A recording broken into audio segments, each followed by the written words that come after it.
We're also addressing another concern for families, prices. Just about every country is grappling with high prices right now as they fight the pandemic. And as the world economy continues to come back to life, the more price pressures are going to ease as things begin to move. But we're not sitting around waiting. In the meantime, I've used every tool available to address price increases, and it's beginning to work.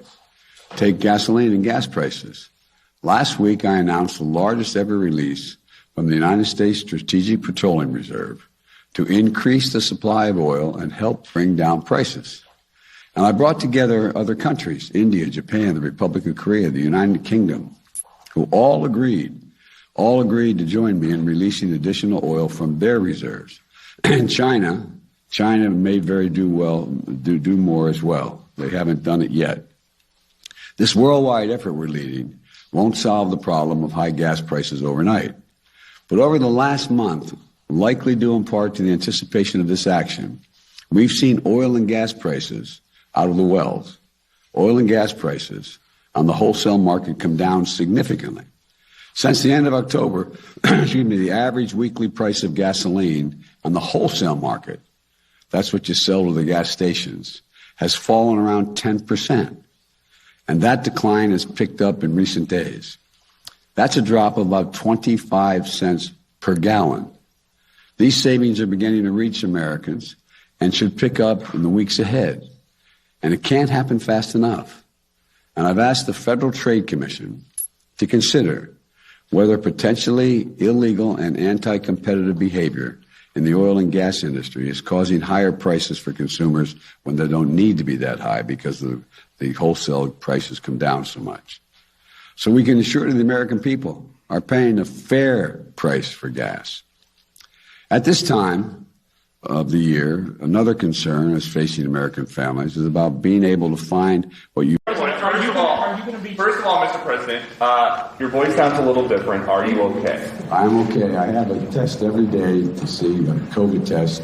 They're checking for all the strands. What I have is a 1.5-year-old grandson who had a cold who likes to kiss his pop. And he'd been kissing anyway, but it's just a cold. And then, so on COVID policy, it seems like the administration is starting to soften some of the language. There's this new op-ed where you talk about COVID and we are going to beat it back. Are you no longer going to shut it down? No, well, we got to beat it back before we shut it down. Look, it's going to take time worldwide. In order to beat COVID, we have to shut it down worldwide. In the United States of America, we're doing everything that needs to be done to take care of the American people within our borders. But look what's happened. We're starting to make some real progress, and you find out there's another strain.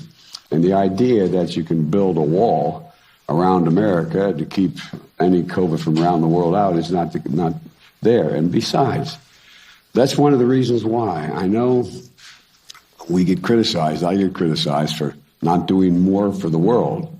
We've done more for the world in providing vaccines available and help than any nation, every other nation in the world combined. In addition to that, we've also, with regard to India and other countries, and we're working around the clock. Remember, I suggested we suspend the patents. Let everybody be able to have access to this so they can make the vaccine in their own countries. And thirdly, in Southern Africa, for example, South Africa has all the vaccines they need. They don't want any more vaccines now.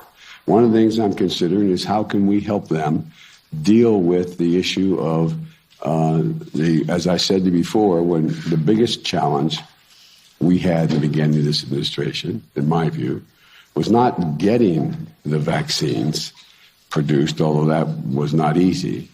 And I've got to give, President Trump early on went out and got them to do the research to try to get the right vaccines. But logistically,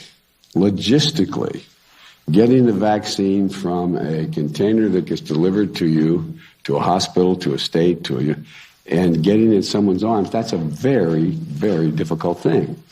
And we did it better than anybody in the world has done it, but we got to try to help other people. Bill, funding the government operations for the next few months. in partnership with business, with private business and labor, retailers, and growth. For example, at the Port of Los Angeles and Long Beach, the two busiest ports in America, over the last month, shelves are well stocked and they're ready to meet consumer demand for the holidays. Now, I said that yesterday, and then I saw a couple